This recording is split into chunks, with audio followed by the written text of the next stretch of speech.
Whittington, President of the College of New Rochelle, and I'm delighted to welcome our Lieutenant Governor, Kathleen Hochul, and all of our students and faculty and staff to an important conversation on sexual assault prevention and response.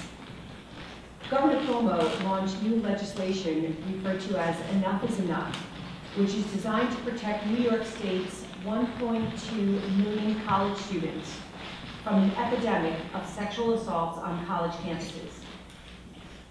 As many of you know, the College of New Rochelle was founded as the first Catholic college for women in the state of New York.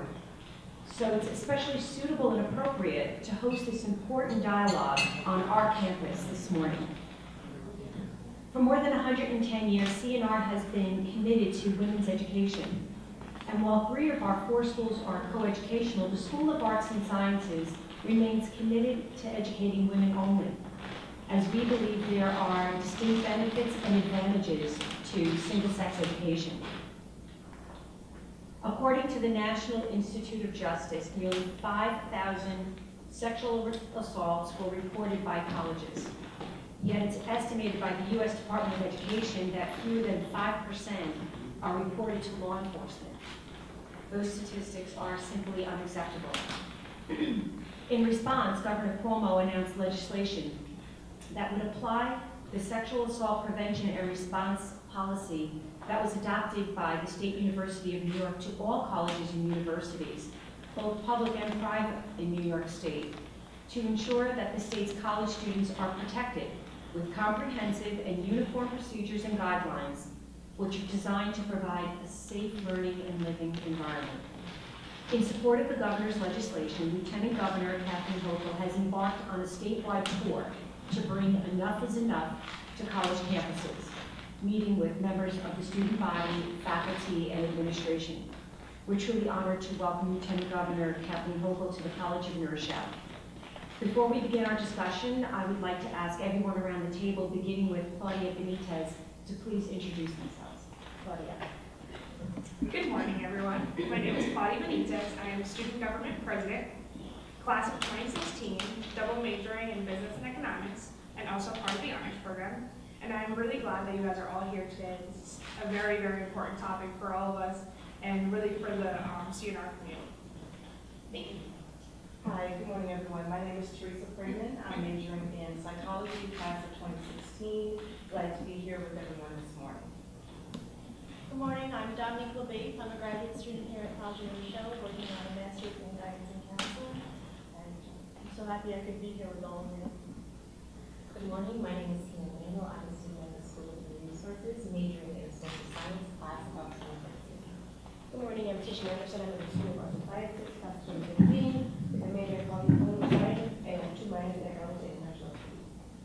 Hello, I'm Rebecca LaFleur, Associate Professor of Psychology and Director of Women's Studies in the School of Arts and Sciences. Good morning, Elaine T. White, Vice President of Student Services. Good morning, my name is Kathleen. I am a graduate student completing my master's in public administration. Listening. Good morning, everyone. My name is Colette Yuri, and I'm the Senior Vice President for Strategic Initiatives. Good morning, I'm Lorraine, Assistant Professor of French and Spanish and member of the Center. Good morning, I'm Sydney Blake, Dean of Students. Good morning, my name is Jasmine Seaforth. I'm a graduate assistant at College of Advancement. I'm doing my master's in guidance and counseling. Good morning, my name is Maria Perez. I'm a student at the School of Nursing, class of 2018. Good morning, my name is Jocelyn Simona. I'm a student of Arts and Sciences, class of 2018, and I'm majoring in economics. Good morning, my name is Michelle Gerke, and I'm the editor-in-chief of our school's newspaper, The Catholic, and I'm a communication arts major in the School of Arts and Sciences, class of 2016. Hi, my name is Katie Bodenissel. I'm in the class of 2016, majoring in women's studies and psychology, as well as in the honors program. Yes. Thank you, everyone. I now have the privilege and honor to introduce and welcome the Lieutenant Governor today. Kathy Hochul was born and raised in a struggling industrial community in Buffalo, New York, the oldest of 6 children of a family deeply committed to their faith and to serving others less fortunate. Kathy, from a very early age, carries that torch of service throughout her life and her career. Prior to her election, She served as Group Vice President for Strategic Relationships at M&T Bank, serving as the liaison for community matters and significant economic developments. From 2011 to 2013, then Congresswoman Hochul served in the House of Representatives from New York's 26th Congressional District. Prior to her time in Congress, she was the highest-ranking female elected official in Erie County, while serving as county clerk from 2007 to 2011. The Lieutenant Governor also served 14 years as a Hamburg Town Council member. We are truly honored to have you here with us this morning to talk about this very important topic. So I now turn it over to Lieutenant Governor. Thank you so much. Thank you, President Huntington. What a thrill to be here. This community is so beautiful, and to be surrounded by such talented individuals. And I hear your ambition, your future, and your voices. I can tell based on looking at all of you and hearing your majors and what you want to do. It's really significant that you're taking the time to be here to hear this, because as much as you're maybe focused on your own life and your own environment, there are people that have to succumb to something that is absolutely life-changing and horrible. And I have had this conversation with people all over the state of New York in rooms like this. Well, I shouldn't say that. There's nothing quite as beautiful as this. And how campuses all over. It's spectacular. But so I want to tell you, I so appreciate you getting up perhaps a little early. Maybe you would have been off in the class anyhow. But getting up and coming to be part of this conversation that the governor asked me to embark on, because it is so important that we raise awareness. Because while people may have not had firsthand experience with this, I guarantee you're going to know somebody who has, and it may be a relative, a friend, someone who's going to reach out to you someday, and you're going to be able to help them because you're going to know what's available to them because of what the governor's doing.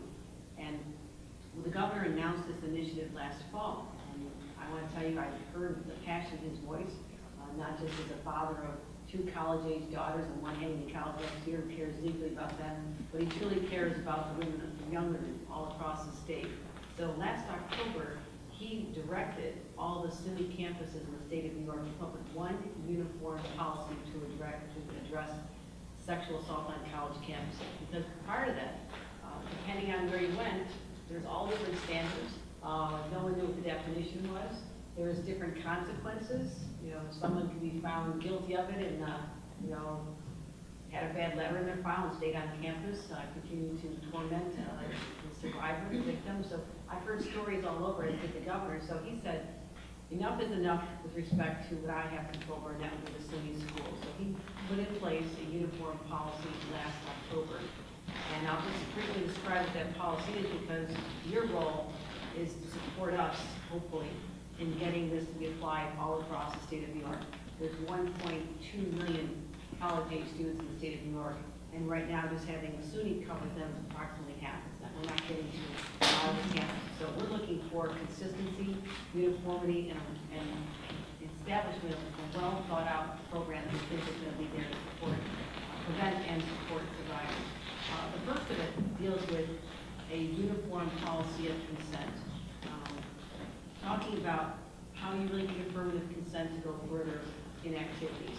And this has been, when we criticize this and they mock it a little bit, but it really gets to the situation where there are times, I've heard this firsthand, where there are young women who don't develop their own, are not under the influence of something that was dropped in their drink.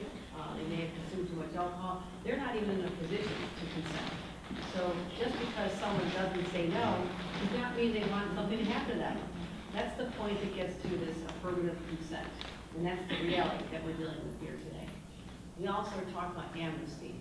What we've found many times is that young people, a young woman perhaps might be at a party or out where she's participating and having alcohol or other things, and people are afraid to come forward.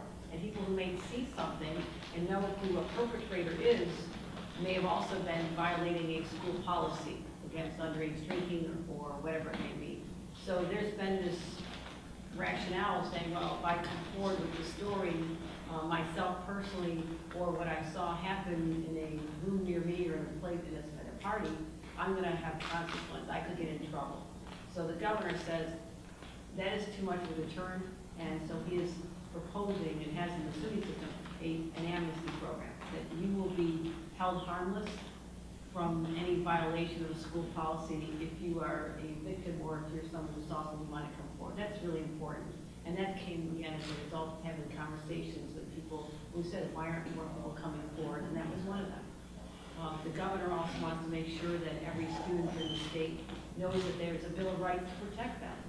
What you do in the case of an assault. And in the governor's judgment, and mine as well, this is a crime. If someone assaults a woman without her permission, and you are outside the beautiful campus gate here, that's considered a crime. If it happened on the streets of New Rochelle, that is a crime. Why would there be any additional protections for a perpetrator just because it happens in the sanctity of the college? This is what we're talking about all over the state. So women need to know, and it's not always women. There are cases where, I don't want to be gender specific here at all, there are cases where young men have been assaulted as well. So we're talking about anyone who's been assaulted and protecting them. But they need to know they have options. There has been a hesitation to go to the local police, which is where a district attorney would prosecute. But there are examples where someone might bring it to the campus police, and there's not enough training to know how to handle this.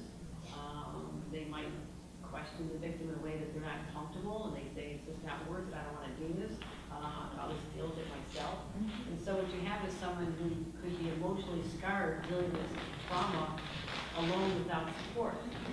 So they need to know that they've got options within a community, law enforcement. They've got to know that there's a college environment and administration, such as you have here, that'll protect them and put their rights first. And I can tell you, I've seen many places where that has not been the case, and we need to get that changed. But thank God we have an administration and a president here who supports what we're talking about.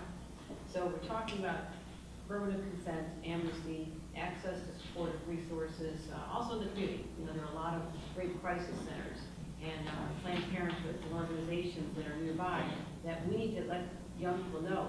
I'm talking about posters in dorms, posters on campus where someone would say, this just happened last night, I see the phone number, I know the email, and the website, I know what to do now. And that has to be part of our culture here on campuses, to know what's available in the event this happens. And then it also comes to training for law enforcement. And the governor has established a hotline for state police who are very well trained. The only people picking up that phone are people that are trained in sensitivity and are accustomed to dealing with these situations, but also on campus. And also I would say it has to get down to the administrators and teachers as well, because a student may have a close relationship with a teacher and be willing to share what happened to them, the teacher, but does the teacher know, the professor know what to do with that information? So we have to make sure we close all the possible areas where there's a gap in information to have a holistic response to an assault on campus. And so while this may seem to be a simple, no-brainer initiative, it is in place on the city campus, but we do need state legislation to have it apply to the private campus, which is why the governor is asking me to be here today, to thank you for your support, President Huntington, but also to draw some attention to the fact that it is not uniform. This embracing of this is not uniform, and therefore we do need state law. And we are now looking at the end of session, the end of June. The governor would like this to have happen by the end of June, and so we need your advocacy. We need you to step up. We need you to contact your state legislators. We need you to write letters to the editor of your local papers. We need you to have your campus paper spotlight this if you haven't already, and have a conversation on campus as well. I mean, this is what Claudia can do with the student government. Again, I don't know what you've done already, so if you've done this already, I apologize, but I've done this quite a bit, and I know that there's other times when the student government has elevated this debate on campus and held forums and talked about what the options are, and just encouraging people to say, don't be happy. They say only 5% of campus assaults are reported. That's a tragic thought, that there's someone who has endured this and is going through it alone, because they sometimes blame themselves. They say, well, maybe if I hadn't gone to a party, hadn't been drinking, it wouldn't happen. Well, listen, you have a right to be secure in your own body and your own life. No one has a right to touch you without your permission. And we need to make sure that everyone feels that way, and that's a conversation that we have on campus. again, I think it reminds me of domestic violence a long time ago. My mother had been an advocate for victims of domestic violence back in the 1970s. And when police officers would respond to a call at a house, they would not train to handle this. They would listen to the husband and say, oh, you know, it's nothing, she shouldn't have called you, it's no big deal, and then they leave. And we changed the law a long time ago, and I'm fortunate to be the daughter of an advocate. My father never touched my mother. I want to put that out there. My mother's mother had to endure psychological abuse in her home. So a few years ago, my mother, for her 70th birthday, we formed a home for victims of domestic violence in our community. So I see the analogies where people weren't talking about it. There was shame associated with it, or people who had been subjected to this by a loved one, their spouse in most cases. But people finally started talking about it, and we got changes. And that's exactly what we have to do here. We have to get people having the conversations and all your organizations, let people know that they've done nothing wrong, you don't deserve this, there's help for you, and you are in a supportive, nurturing environment to help you heal.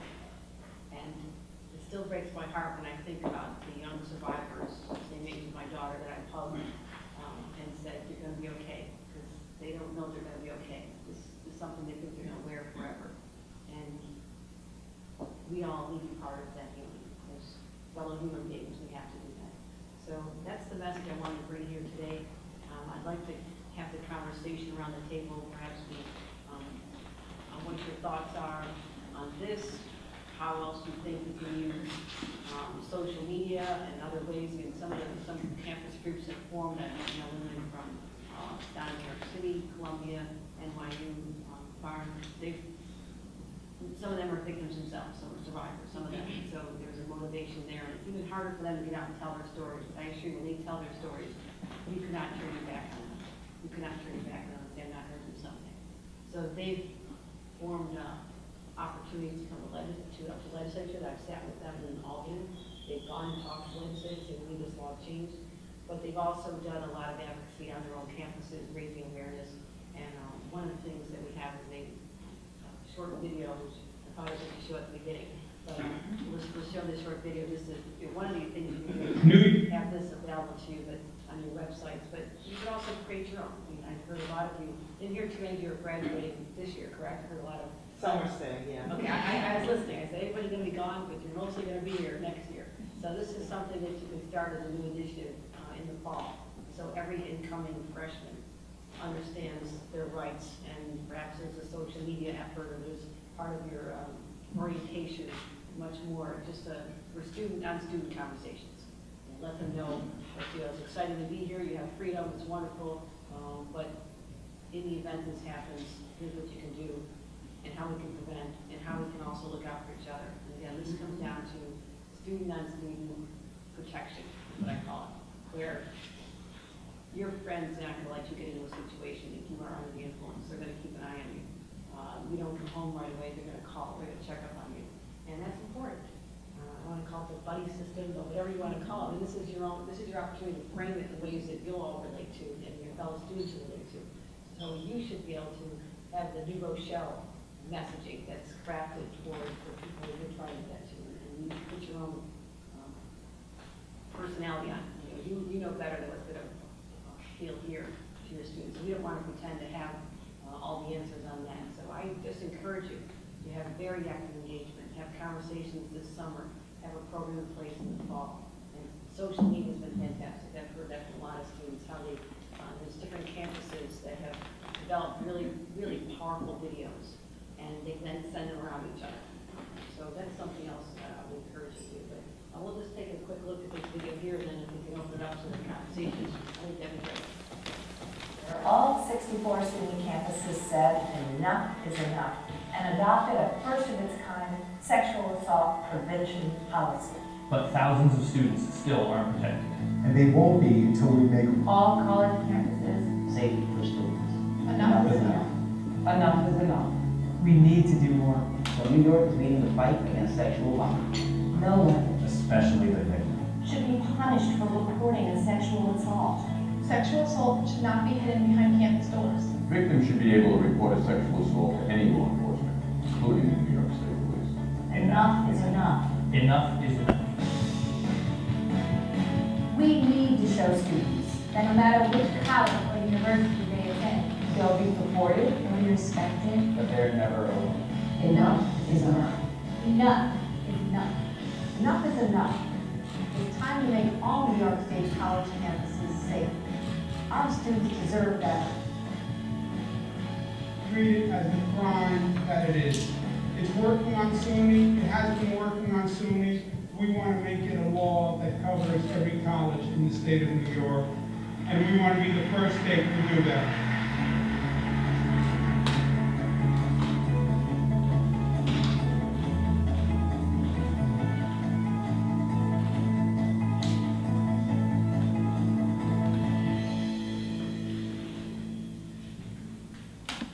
That's what we came up with, let's see what you can do.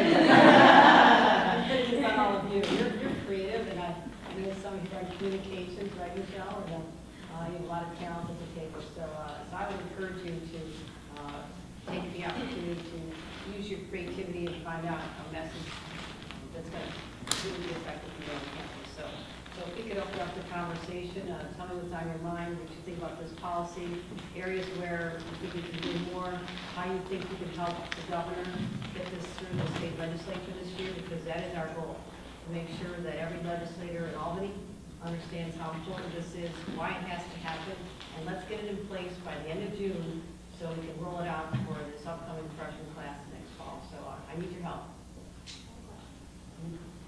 What year was this policy active For SUNY, it started in October. The decision to have it apply to all SUNY campuses occurred in October. So it is just being rolled out now, and the idea is to have the whole program in place for the upcoming freshman and fall. So the standards apply now, but as far as the engagement with the freshman class, that actually has to wait till fall. But it's brand new. It's brand new. So 2 of our students were just notified yesterday that they are orientation staff members. Okay. Yes, I'm putting you on the spot. So I'm just curious to hear both Claudia and Jocelyn, who will be orientation. So congratulations first, I'll give my first chance to say that. So you're going to be orientation staff members. So I'm not sure, how do you see this fitting into an orientation program? Receptivity. Like, what are your thoughts? I actually have this written down. So Good. I'm easy to it. But I think that it gives us sort of like a one-up, because when the freshmen come in for orientation, we can bring this up to them and let them know that we're trying to make sure that this no longer happens.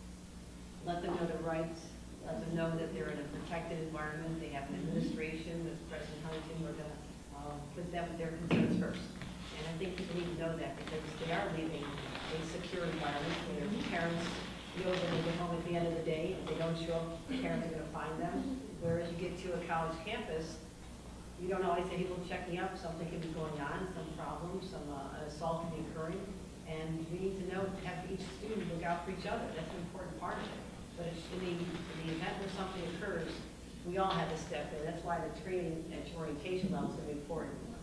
My son was a resident advisor at Geneseo, and he told me he had training on this, but you're never quite prepared for the first time when someone under your care, and you do it right from equal army protection, it happens. And so there's an enormous need to have training for the resident advisors. We're probably the first ones that are spoken to, but then again, the teachers. So I think we can get our arms around this. I really do. We have state laws in place to protect, but your awareness and your willingness to step forward and make adjustments to your orientation are going to be transformative. And our hope is to, number one, prevent assaults, so we don't have to deal with this. We talk about this as something that used to happen. It happens no longer, but that's probably not the reality. Let's deal with what we have right now. Let's do the best we can, pulling together as students, administrators, and your elected officials to make sure we end sexual assault on campuses. And that's why the governor wants to be number 1 in the country. We're having the most aggressive, ambitious, protective laws on the books for our students. I mean, as an RA, I do believe that the amnesty part of this is what should be told the students first and foremost, because that's really the reason why most of people are reporting this. From a college student perspective, the biggest issue is I don't want to get that through. My parents think it's a phone call that I missed out because I reported something that I saw. I was just trying to be helpful, but yet I made contrary. So I do think that the empathy part of it should be the aspect that we put foremost, because it'll appeal to the students a lot more than the other. Then you can incorporate that into your orientation so they know that. But here's the other issue. You're getting freshmen at orientation. You have 3 other classes that did not have the benefit of this knowledge. So the question I put to you is, how is this going to get out to the rest of the campus? Is it just posters and places together, or is there, again, events that you put together and find, whether you have a band that people want to hear, and part of it, before the band starts, you hear the conversation, you create your own video, you have a competition, to create some sort of social messaging. That's how I put on you. Don't forget there's 3 other classes of people who not had the benefit of this training and knowledge and awareness that we now have that need to have it. I was going to say, in all the welcoming packets and when you go to register for classes, something could be given out. But I was just talking to Elaine when I first got here. In my past life, I was a Connecticut State Trooper for 22 years. And so I've been on college campuses, and I reviewed the sexual misconduct policy for CNR. And I think the governor's policy would complement this very well. And it fills in the gaps of some of the holes that I saw. So it would definitely take care of some of the things I was going to go over with Elaine. But I just think if it was printed out on flyers every time you registered new students or whatever, they would get that in a handout, and it's in those little trays that, flyers that they can pick up. But I think he's right on point with this. I remember being at Yale protecting former Governor Weicker, and of course I was in plain clothes, young trooper at the time, and I was in the storm area he stayed in. And there were all these men or college students coming in. And of course I could take care of myself, but it was like 6 guys in the storm area, comment area. And I remember the security saying, hey, we have a lot of unreported rapes on campus, be careful. Now I certainly could handle myself with 16 rounds in the gun, but it was secure. It was secure, they didn't know.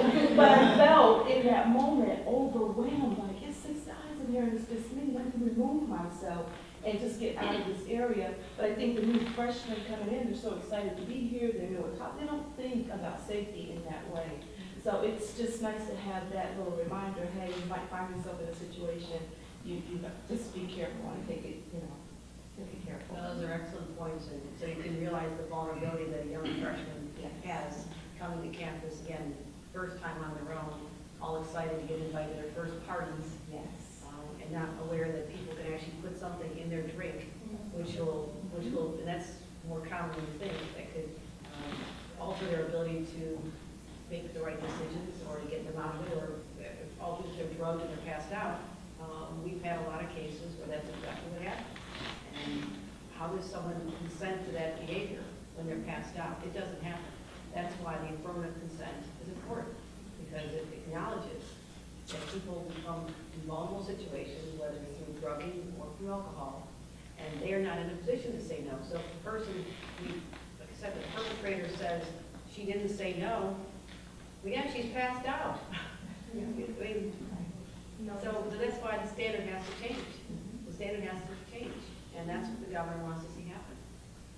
I think it's important to focus on policy, but it's also important to focus on an environment where people feel safe to come talk to someone. Because like you mentioned earlier, only 5% of campus rapes or assaults are reported, but it's not only because of the policies, because people don't feel safe to come forward to speak to someone. Whether they feel comfortable speaking to a student or staff member, I think it was very important that you pointed out everyone should be trained upon it, because you may feel comfortable speaking to a janitor versus the president or someone. Everyone has a person they feel comfortable speaking to, but it starts having that comfortability to speak to someone, because it's not that they just actually get to the right. Personally, I believe that is the most important to instill in our education, besides just orientations and things, because of course, if we do pamphlets in a student package or something, there's always that room for people to be unaware. If you do not open up that package, you fail to see these things. I believe that we should be applying it through our education or making students have to read these. They should be informed from the moment they enter campus about Title IX, about their rights and know how critical it is that they are protected. And, we even give them an assignment that makes them, I know it sounds so bad, but education is so critical. And, in our institution specifically, we're always discussing how important it is for women empowerment and women education. And, our rights are something that we should be educated on firstly and primarily. You're absolutely right about that, but I can't tell you the power that you control with your student newspaper too. You can have this conversation and have different stories. And if there's, you're fortunate that this, you've not had incidents or incidences here on this campus. There's stories all over the state of New York, and you can do a series talking about what's happening elsewhere, how it's responded to, and how this legislation, if all your students are willing to write letters to legislators, their senators, and so on, and say, we're your constituents, and we want this to happen. So, power of the pen is important in addition to what you're doing to get the conversation going. So I agree with you. What I've heard from other people say it also comes from education, even in high school before they get there. There are campuses where young men come and they think this is freedom. They wait a long time for this, and they think that no holds barred. They need to know too that there's limitations. It comes down to teaching people about respect. These people are like your sisters. You respect them when you get to a campus, and so different campuses, every campus is different with their composition, male, female, and tailored to that. But I've had a lot of conversations. I was actually pleasantly surprised to see some of the roundtable with the fraternity members stepped up and wanted to be at a roundtable to talk about how they can do what they can because it tarnishes their reputations. And I thought that was really enlightened on their part that they would be wanting to do that to make sure that this doesn't happen in their buildings, at their events. And so I thought I felt a turn in attitudes, and I thought that was very positive. But it comes from the conversations like this, but also how you can make this go out in your community exponentially. It doesn't stop here, but each one of you in your classrooms and your organizations and papers. I was involved in my student government a long time ago, so no, where are you going to end up there? But you don't underestimate the influence that you have in your different organizations, in your classrooms, and with your administration.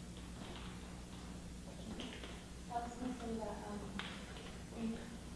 you can start here with posters and events where we actually have discussions about it and have people try to open up. And we also need to bring this to other campuses. Like we have two very close campuses, and if we were to speak to maybe the president of the other campuses and see if we can get approval to post, get posted on their campus to let them know that, everyone has their rights. That's a very good idea. We're not going to hit all the campuses individually, but the message hopefully you heard here today, you've seen the video, you know the governor's agenda, you know what we're trying to accomplish, and you know the time frame. Students will be in school very shortly, correct? Yes. So you have a very tight time frame to have some influence before the end of the session, and that's where I'm calling on your help right now. But I think engaging other campuses is a great idea. Jocelyn, it's an excellent idea, and we'd be happy to host a collaboration of student government leaders, student representatives here from other colleges in the area, and have the conversation among them as well. It's a great idea. Yeah. Adding to what Jocelyn said, and going back to the amnesty program, you mentioned something about a hotline, and I personally think that would be a really good idea because, like what you said, a lot of people that had this misfortune of being molested, they don't like coming forward with it because they are ashamed of what happened. Sometimes they feel like it was their own fault that it happened. I worked as a social associate in the mall one, and I really one of the associates, she thought she was being, she thought the manager was being racist towards her. So fortunately, we had a hotline that she was able to call because she didn't feel like she could talk to anyone in the store because, again, the manager is so much power, so she felt like maybe she could be fired. So a hotline is a really good idea because it's a way people can come forward without having to give their identity and they're not being scared of people knowing who they are, and so they don't have the problem. You know what I heard on campus? One of the questions I asked is, why aren't people going to their local law enforcement? Just want to ask that question because a lot of district attorneys, they have units where they're trained for years and are very much professionals in dealing with victims of sexual assaults from the community and from campuses. So they are very much the professionals that has a greater sensitivity to deal with this. But there's a very strong reluctance of students to go outside because as one survivor told me, she says, I thought my college was supposed to take care of me. And I didn't think I had to go out there. And she went through a rather long, agonizing process of bringing up charges administratively on her campus. And she said, all he got was a letter in his file, which no one's ever going to see. And I still have to attend classes with him every single day, knowing what he did to me. So that's where I think things are starting to turn around with the administrations. But imagine that. And she didn't even know that she could probably be well taken care of if she also went out. And I did an event with Senator Gillibrand in Buffalo on this question. And Senator Gillibrand uses a phrase. She calls it serial rapists because what they're finding on campuses is that the majority of offenses are being committed by the same individuals. And what she says, if you don't speak up, they're going to get your friend next week and the next week. And so when they realize that I have a responsibility to other potential victims to stop this, if I'm forward, or if you don't want to be the one who prosecutes yourself, this is what a police officer, a police chief told me on the other side of the state. He said, just come and tell us the details. Tell us the description. Tell us the event. Tell us the name. You know the name more likely than not. And we'll have that. So if you don't want to prosecute, we're not going to force you. But I'll tell you right now, if another student comes in with a similar story, same description, same person, we've got a case. And we're going to get them off your campus. And we're going to protect other people from being victimized. So that's another way to think about this, where this is going on, perpetrated by the same individuals who get away with it weekend after weekend. Because nobody feels they should come forward, or they feel some shame, or they feel some guilt. And that's what we have to wipe out. You've done nothing wrong. Someone else has done something wrong, and we want to help you. We want to help you pick up the pieces and be okay again. And that's what motivates me as a mom more than anything, because I'm looking at all these as my sons and daughters. And I always will. What are some of the challenges that they have in the legislature? Like, I can't imagine there being any opposition to the legislation. I mean, the legislature is made up of fathers who have daughters and mothers who are sexist, so I can't imagine that there are any arguments against the legislation. Please don't ask me to explain all of it. Oh, yeah. I've only been there since January, and that's an excellent question that should be put to anyone when you say, did you support this or not? It got to a certain point in the budget negotiations, that was one vehicle. The budget's now over, and this is our fresh start. So we now have an opportunity to write that and get it through by the end of it. That's what we're looking at. I can't explain the past, but I know we have a window right now to get this done. It's really just need support from like our institution to have these kinds of programs too. It's hard to, because of our Catholic history, it's hard to create these positive sex images on campus, and we get help from higher ups would be really nice. Yeah, just if I were a victim of myself in that shoe, the first place I would go to in parts of my home would be to the school website to see if I find who I can go to or any information on that topic. And I did that yesterday, and I thought it was way too hard to navigate to find timeline relations on our website. We had to go through. I couldn't even find it just searching. I typed it into the search bar, and it took me to a small page that told me to speak to Ms. Scalacini about it, who is the right person to go to, but it didn't give me any information in case I didn't feel like contacting her because I felt like it was too close to home. So because some people are embarrassed to people who are in that same environment that they will see around in the cafeteria or they will see around at different meetings, so they would much rather speak to somebody outside. So I think making it readily available on the website would be one of the quickest and easiest things I face. Because our website is controlled by the school and everyone has access to it. So I think that would be one of the first steps that we could take because it's so easy to change. I think that's a great idea. I also think that we want to have the community resources available, whether it's Planned Parenthood, whether it's Rape Crisis Center, whether it's local district attorneys, they call them sometimes the care unit, parents or victims, having the outside, because if, you're right, if there's someone's trying to decide how to handle this, and they say, well, I don't want people on campus to know this happened to me, and the second I tell one person, they're gonna look at me differently. But you still have help more anonymously, perhaps, outside the campus, and it's not like you're far removed from, you can walk to places, I would suspect, and so you, the beauty of this campus is you're integrated into a community, a city, so that might be another way to just say, here are your options, and let the person, because it's all about them getting control back over their lives. I mean, they had the ultimate act of losing control happen to them, and so when they have people support them and they know that I can take steps to right this, I can take steps to make sure this person doesn't do this to anybody else. They have to start feeling that they're back in control of their life. And I think these steps, if we handle it right, there's a lot of people who've gone before us who are experiencing this, and particularly the ones in the community who deal with this every single day. They would also be such good partners to you here to know how to handle They this. do have musicians who do a show that's not here, right by New York, or everybody knows New York, right next to right by it, and they don't know. Because they're not on it. And they offer counsel, people may not know that, they'd also counseling, they're there to just help people get through this emotion as well. Is there a support student that is assigned to a victim in a situation, I know like when a trooper gets injured or, killed in the line of duty, we offer a support trooper to assist that family or that trooper throughout the whole process from beginning to end.